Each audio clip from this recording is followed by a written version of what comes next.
Hi,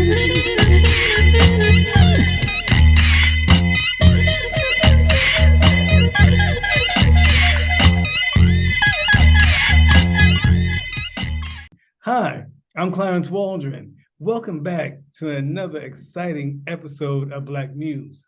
But before we get started with tonight's guest, who you're going to really love, I want to send a special thank you and acknowledgement to Howard Sandifer and his wife Darlene. They are the founders of the Chicago West Community Music Center on the West Side, and this whole video podcast was their idea. They said, let's have lively conversations with our favorite entertainers and newsmakers. So, with that in mind, let's have another lively conversation. Tonight's guest is Chicago legend, Joan Collaso. Oh my God, she's very special, she's very dear. I've seen her from afar. I'm gonna get up close and personal with her today. But she's also a giver to the next generation of promising artists with her program, Timeless Gifts. Along the way, she did an amazing one-woman show, Nancy Wilson and Shirley Horn, that I can't wait to talk to her about. But listen, let me just stop and let her tell her story. Ladies and gentlemen, Miss Joan Collaso. How are you? Thank you so much, Clarence. Thank you for having me on your podcast. I am very honored to be here amongst so many greats that you have already interviewed. Oh, you're so kind. Thank you. Thank you. Now, you are the founder of Timeless Gifts Performing Arts Program. Tell us about that. Where did you get it started? Why did you start it? What are your hopes and dreams? Timeless Gifts name has morphed over the years. I'll tell you why later. But currently it is called, it's always Timeless Gifts. And then at the end of parentheses, it is now Performing Arts Program for Youth and Young Adults. Okay. We started Timeless Gifts actually as a concert idea because I'm a performer. And at the time, my mentor, who's no longer with us, Juanita Passmore, and my husband, Larry Hanks, and I would meet and talk about, what, after we had done the Nancy Wilson, what could we do next? We had incorporated some young people in Nancy Wilson. It was a wonderful success. And I have to give credit to Ms. Passmore. She says, you got to always have the young people involved in what you're doing. And I agree with her 100%. And so eventually came up with this idea, a concert idea, actually, to pair aspiring performers with professional, world-class, in the business performers. And we were going to make it a Christmas concert. And it was called Timeless Gifts Christmas Duets Mentoring Concert. And the Timeless Gifts is what the young people would get for having been mentored under the performer in whatever their discipline was, for that time that it took to rehearse for the concert. And the Timeless Gifts would be also to that performer who helped that young person to be able to say that I was a part of their life. And when they go off and do these great things that we know they're going to do, I have the personal satisfaction of knowing that I had a little tiny part in that. So that's how I started, with a concert.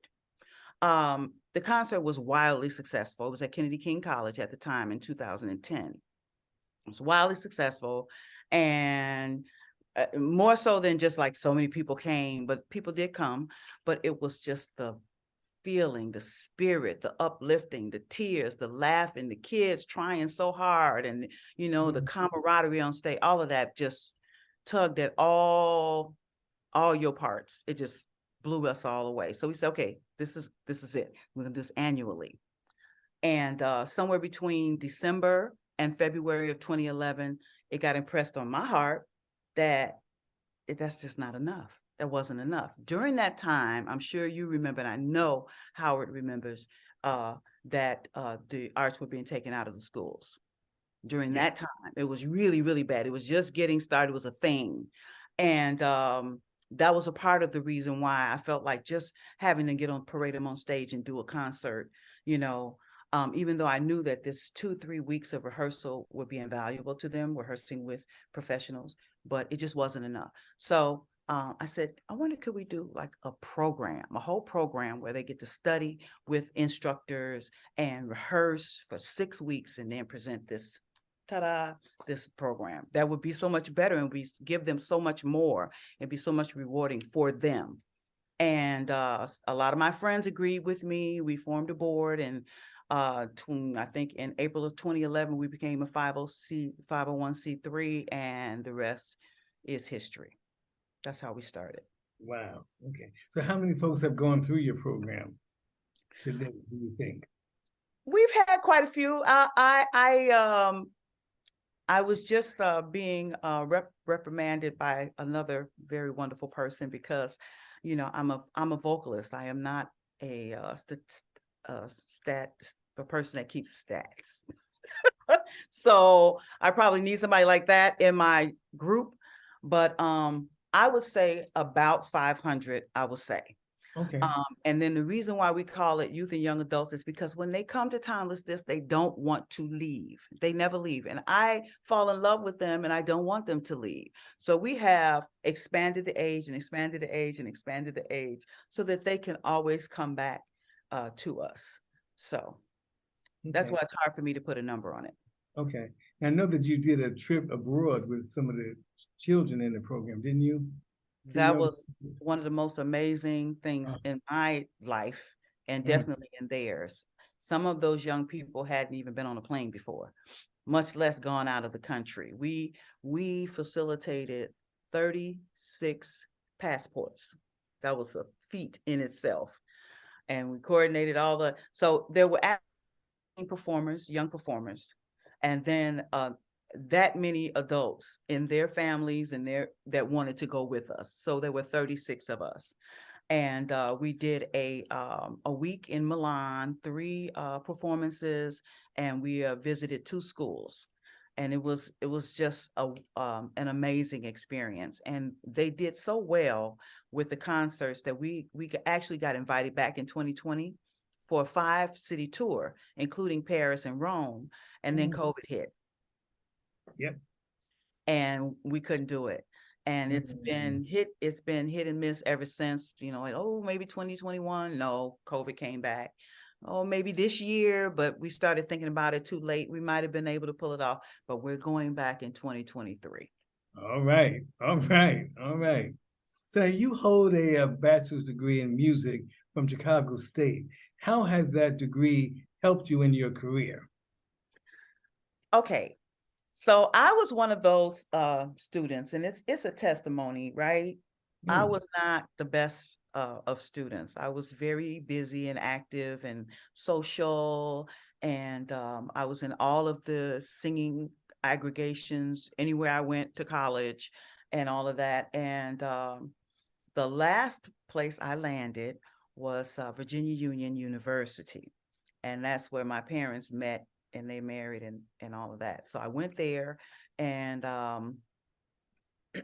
halfway through the first semester, my friends that I was doing music with, I'm sure you may know some of the names, Robert Irving III, Randy Hall, Felton Cruz, and Stephen LaFlora. We all had a group together here in Chicago called, first we called it AL7, and we called it Data. And we thought we were getting a record deal.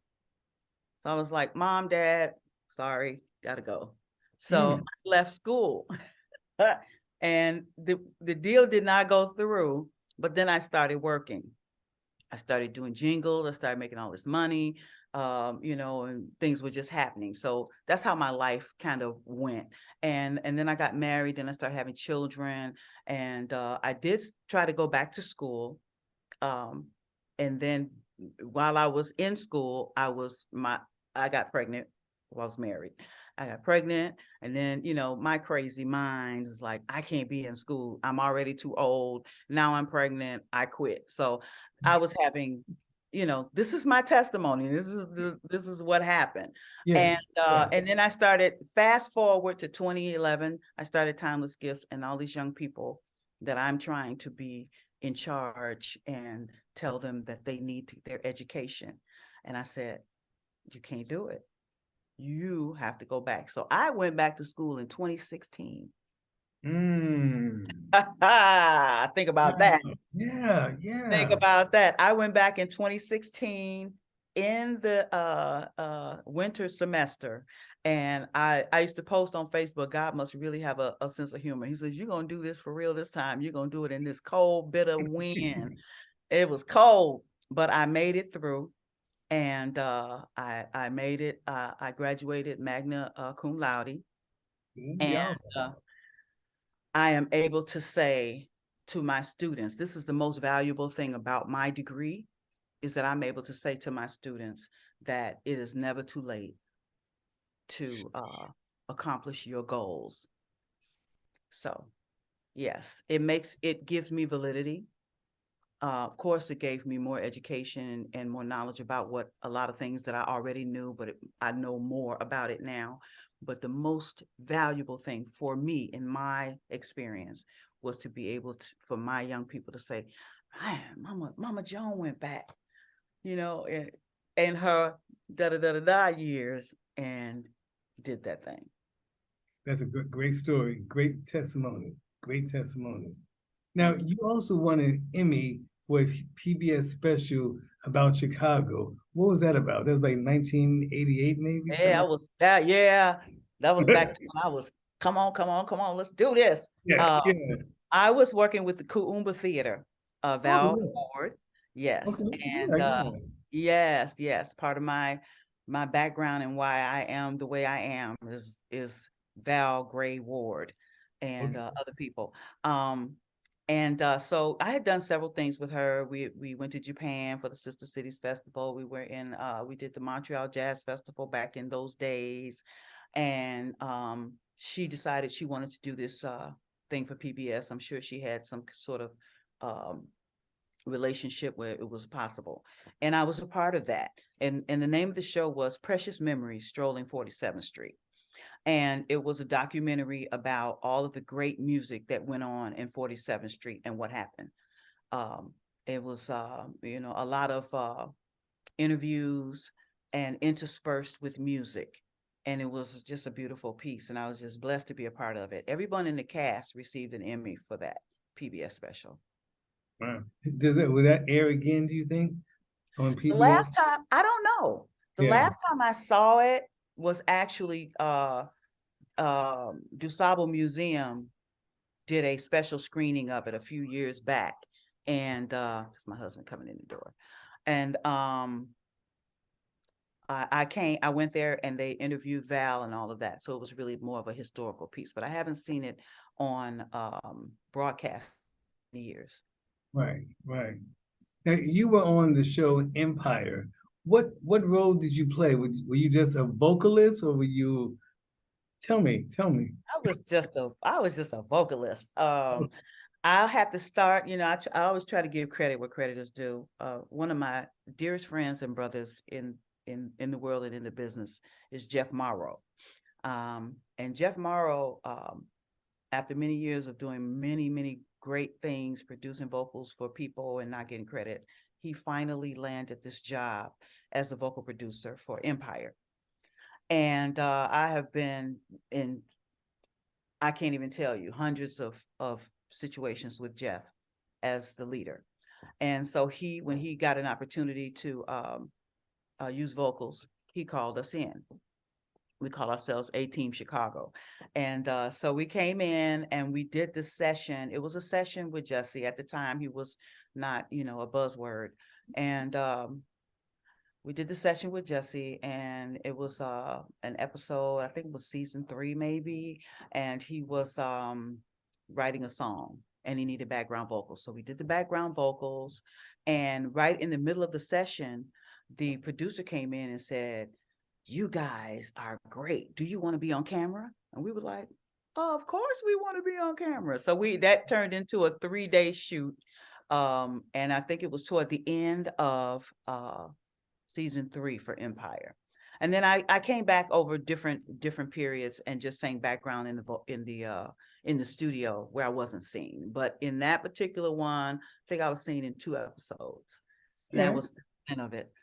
All right, that's cool. That's cool. And you also worked with Oprah Winfrey. Were you a guest on her show, or what was that about? Same thing, same thing. It's basically um let's see. So Wayne Lindsay, who was known for several things. He was on the Tonight Show. He was, I think he was um, a part of the band for American Idol. Was it American Idol?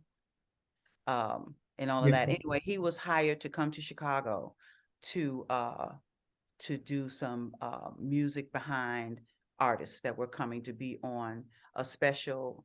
It might have been a holiday show. Now, so long ago, for Oprah. And when he was coming, he needed singers, and he called my good friends Pomone and Masekwa, uh, Pomone Rami and Masekwa Myers.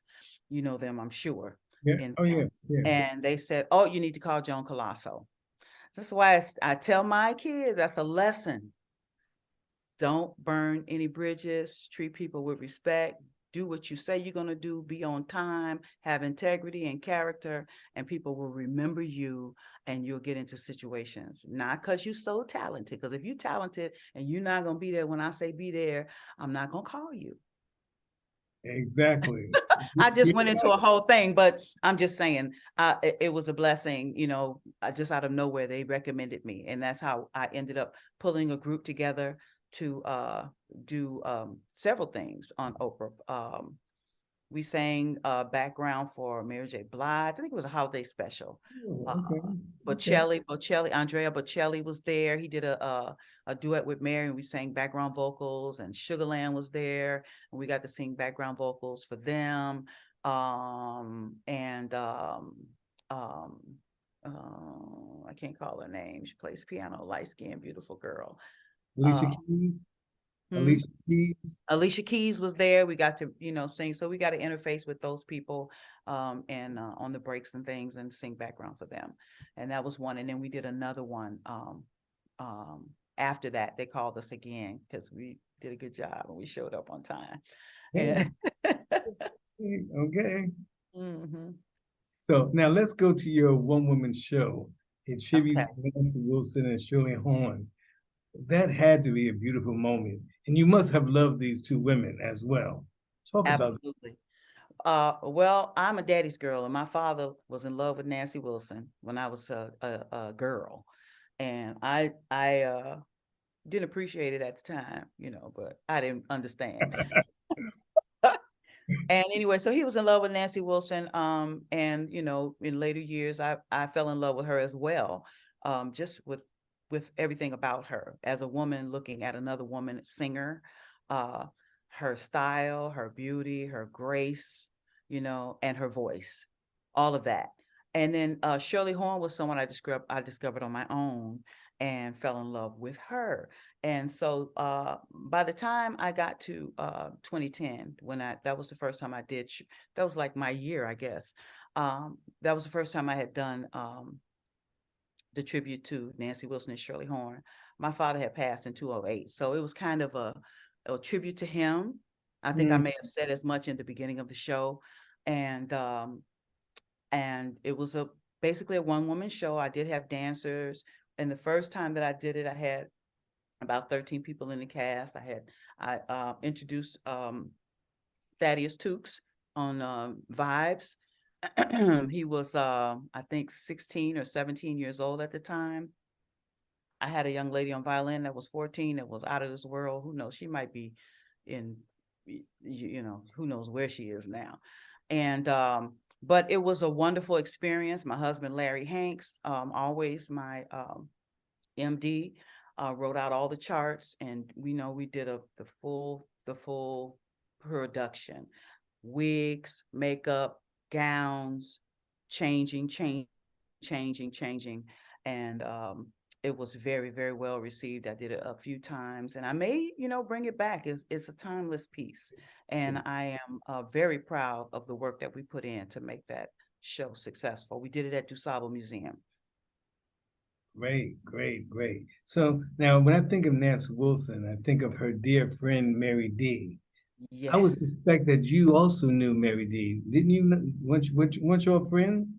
Yes, we were. I used to call her one of my queens. I have queens, women that I revere. And Yes. Mary D was at near the top of that list, near my mom. Well, I'm gonna say near.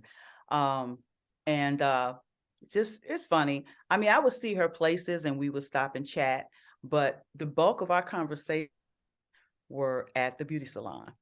That's Really? where we became friends. We had the same hairstylist. And that's also the same. That's also what happened with Michelle Obama. We had the same hairstylist, and we would be in there together, and there would just be conversation. Kind of barbershop, if to something you can relate to. Yeah, yeah. Cool, cool, cool. Now you also opened for NDRE. Was that here in Chicago? Yes, but I played many times at the African Festival of the Arts, and that's where that happened. Also with Jeffrey Osborne. Same place. Okay. Yeah, but the year that I opened for India Ari, I was just a performer. The year that I opened for Jeffrey Osborne, I had the opportunity to curate and manage the entire stage. On that Friday or Saturday, I want to say, I curated the whole stage, and what I tried to do was put together a comprehensive look at music in Chicago. So I had gospel, I had R&B, I had tap, I had blues. I pulled out the stops and I told you, I got 15 minutes each. We're gonna make this a really boom, boom, boom show. That's kind of like my thing. And it was really great. And then the next day was my turn and I got to open for Jeffrey Osborne. Wow. So what kind of experience was that for you though? Just to open for him? It was outstanding. It was amazing just to know that I was on the stage, that he would be coming behind. And then afterwards, I didn't really meet him until after the show. Because stars are in their trailer and you don't want to, hi, Right. it's me. I just want to say, so I just stayed in mine. And Okay. after the show, we did some press together and I got an opportunity again to have a little bit of conversation with him, hug up and take a couple of pictures and that. And he was very gracious, very humble, just a very sweet man. But I want to say his music is my era. So he was just jamming. He played all those jams. I could relate to I was singing all the lyrics because, being a singer as a young person, I knew all the lyrics. I knew all the runs. I knew all I used to call them ickets. I know every icket in your song. I told him Okay. every icket in your song. Okay. So now, what does it feel like to be called a legend, legendary singer, performer? How do you feel about that? Do you like that name, that title? I don't know if I don't feel like I'm a legend. I just honestly speaking, I just am someone who, as my mama would say, just kept putting one foot in front of the other. That's who I am. And I have had some incredible opportunities. And I pray that I have taken the most advantage of those opportunities as I possibly could and been the best me that I could have been in those opportunities. And they build up. And I'm really just grateful. So if someone calls me a legend, I'm like, thank you. I'm not against it.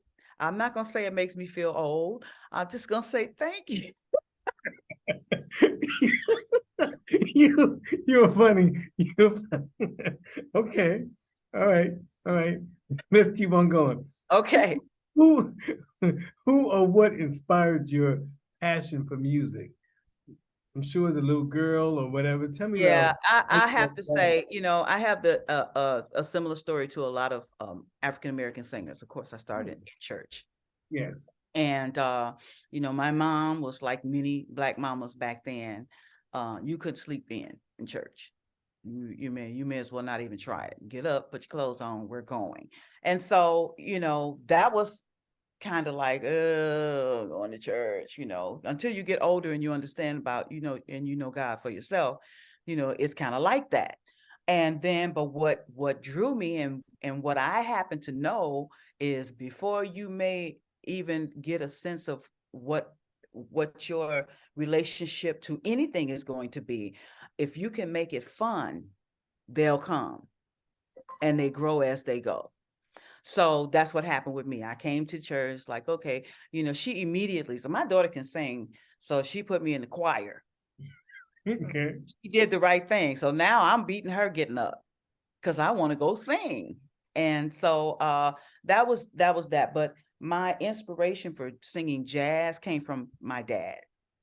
My dad had a whole setup he had a music room. He had it all set up. He had his, his record player and his speakers and his easy chair, and he would just sit there and listen to music.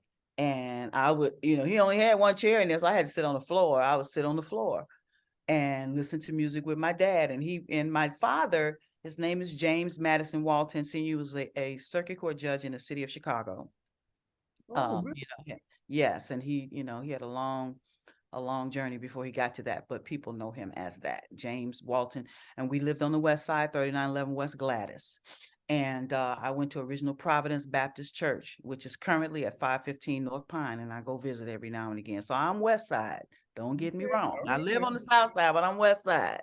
So anyway, we would sit, and he was a history major. He was a judge, he was very smart, very introspective. So he would give me the whole business while we were listening to the songs.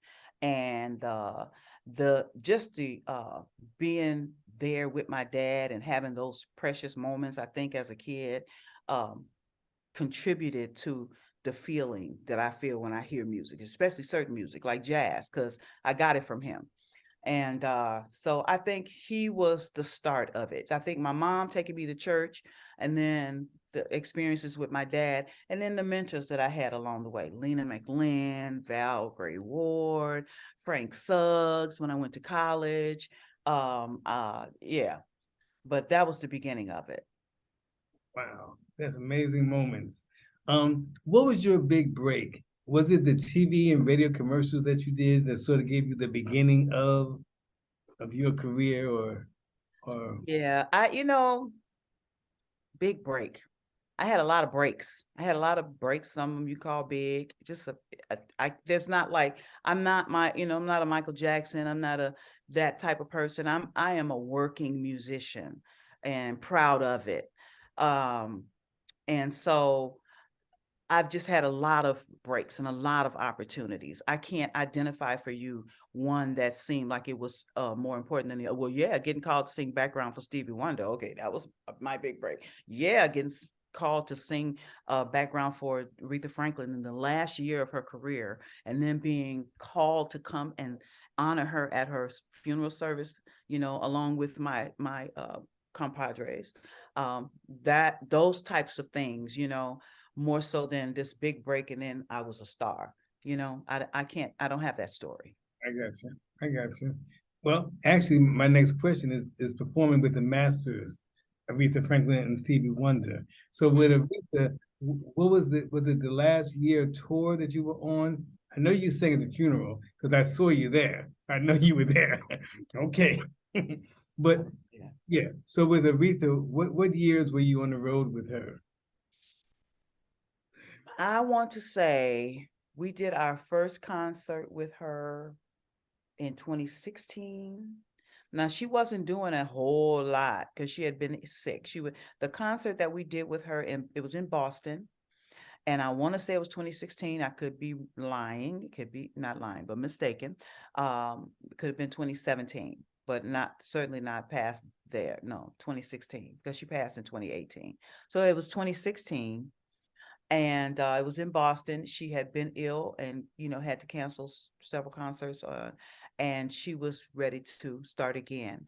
My good friend Fred Nelson was her MD. Yep.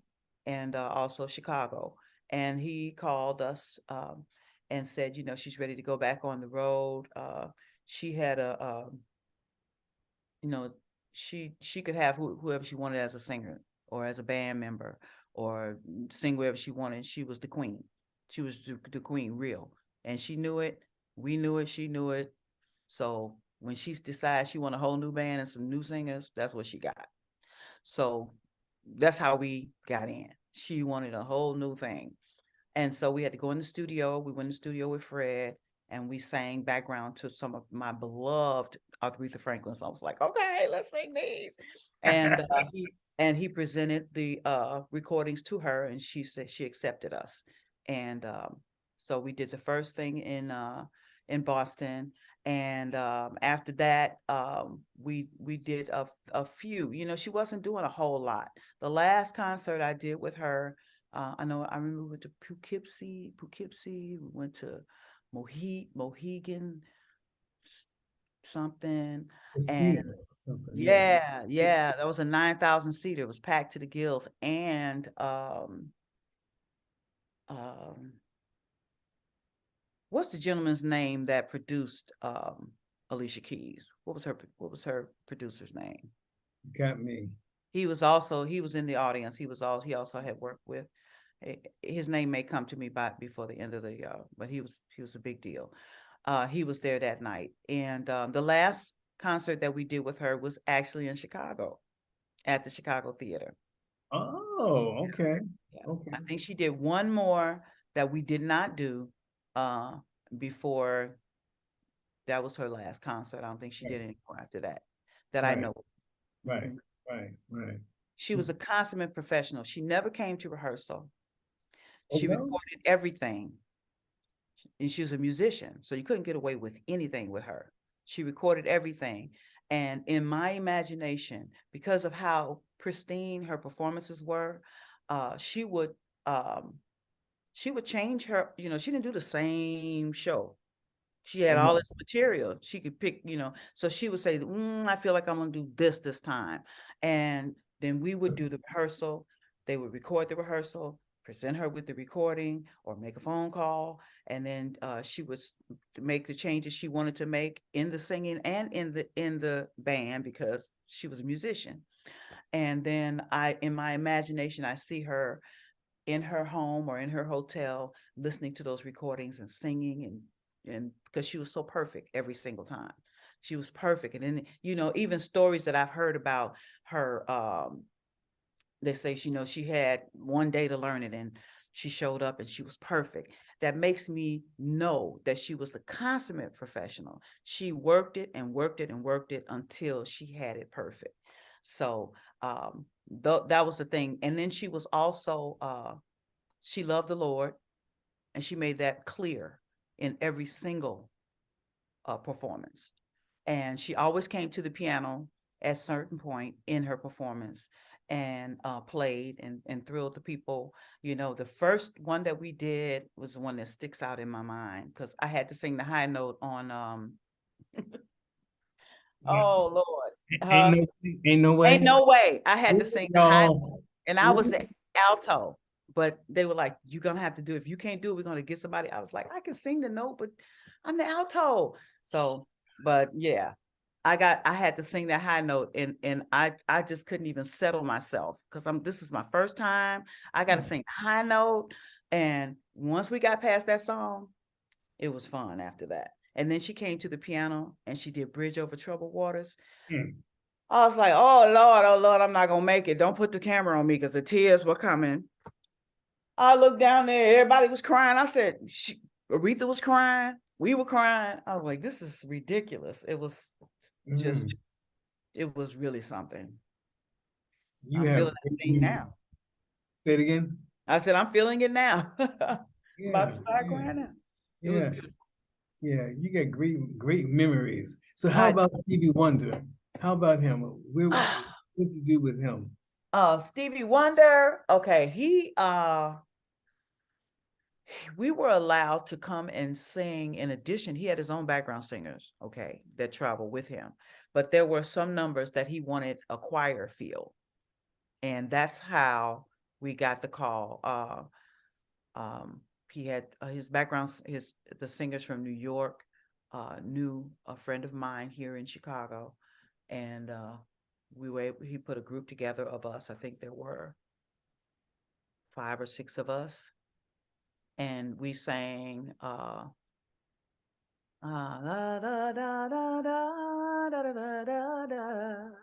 We got to sing that with him, and one other song. So and then we did it in Chicago at the United Center. And I was like, it was such a thrill because we were backstage. That was the biggest part about it. We were backstage, and he was like right there. And then, we got opportunity to shake his hand and interface with him for a couple of seconds. And I found that Stevie Wonder is bigger than life. Of course he is, but he is really bigger than life. He is a whole company. You know what I mean?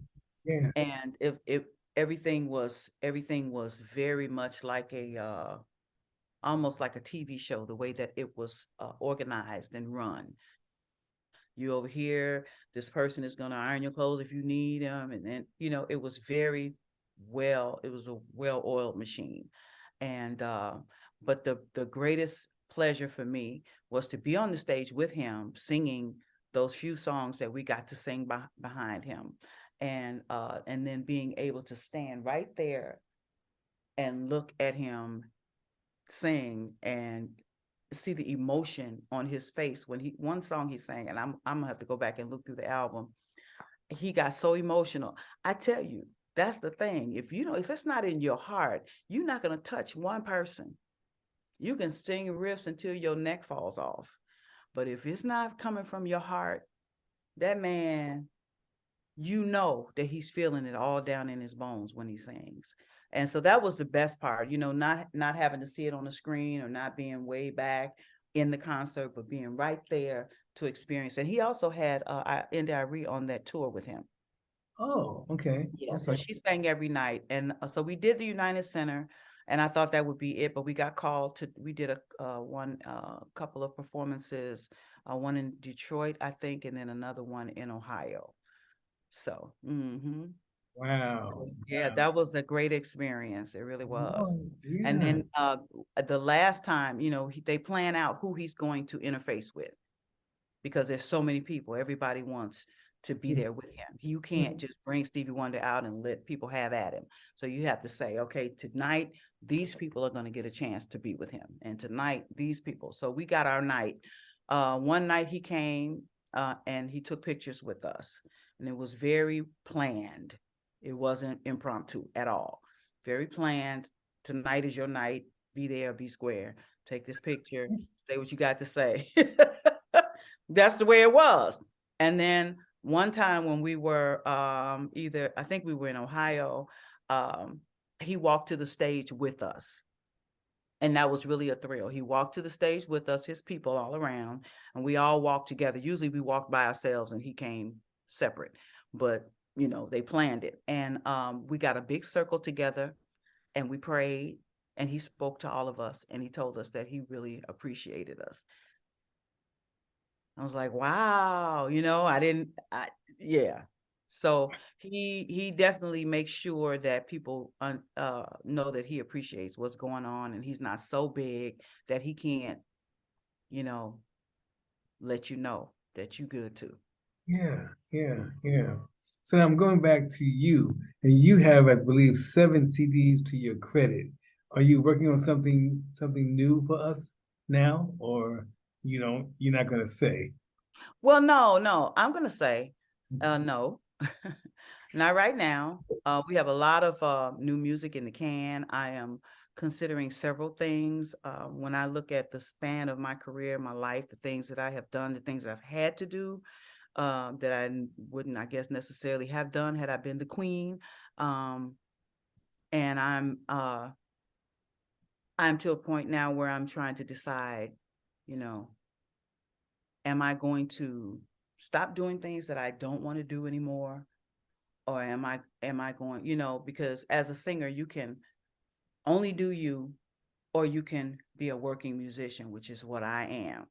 And I have been a working musician all of my career, but I've also tried to intersperse it with building a personal career of my own with my CDs and with, the traveling that I do and all of that. But I've always done it all. And I was just listening to TD Jakes, and he was like, have you ever thrown your whole weight behind anything? And I had to think about that. I'm like, I've always been all over the place. And so I'm really trying to make a decision if I want to, I mean, timeless gifts is there. That's a big chunk of my life now. So that's what makes it difficult for me to concentrate on myself, because I'm concentrating on these babies and making sure that, that I keep my word of what I said I was going to do for them, whoever they are. But I think I want to be me now, Clarence. I think I want to just be me. So whatever that means, the next thing I do, it is going to be what I want to do. And it's going to be me. You don't have to be huge. It just needs to be true. Wow. I have enjoyed talking to you. I can't believe the time is going so quickly. So one last question. So anything else on your mind that you would like to share? Anything else on your mind? Anything else that you want to talk about? No, I just want to say that I am just so proud of the all of the progress that's being made to try to corral all of our young people. There's so many wonderful programs out there. Howard and his wife. I commend the work that you're doing. You're an inspiration to me. And I look forward to the time when we will get to partner. I want to say that I feel incredibly blessed to have had the career that I've had so far, and to have been able to meet with such people who have a like mind about our young people. We have done some amazing things with them, and we would never have been able to do these amazing things, and I know Howard knows, unless people supported us. So I'm grateful for the support, the wonderful support, this unimaginable support that we have gotten in order to allow us to do these great things for our young people. I look forward for doing more. Can I do a commercial? Yes, you can. Timeless Gifts is getting ready for our 13th annual Christmas Duets Mentoring Concert. You are invited, sir. Howard, you and your wife are invited as my guest. If you want to come, if you can come, please let me know offline, and I'll make sure you get one of our fabulous invitations. Anyway, it's December 11th at the Logan Center, which is a Sunday, and we'll be celebrating. The young people will be singing. We have a very special guest that I won't talk about now, but if you come, you're going to be glad you were there. And so I just would like to invite everybody to, keep supporting, because we can't do it without you. Well, thank you for your time. I really appreciate it.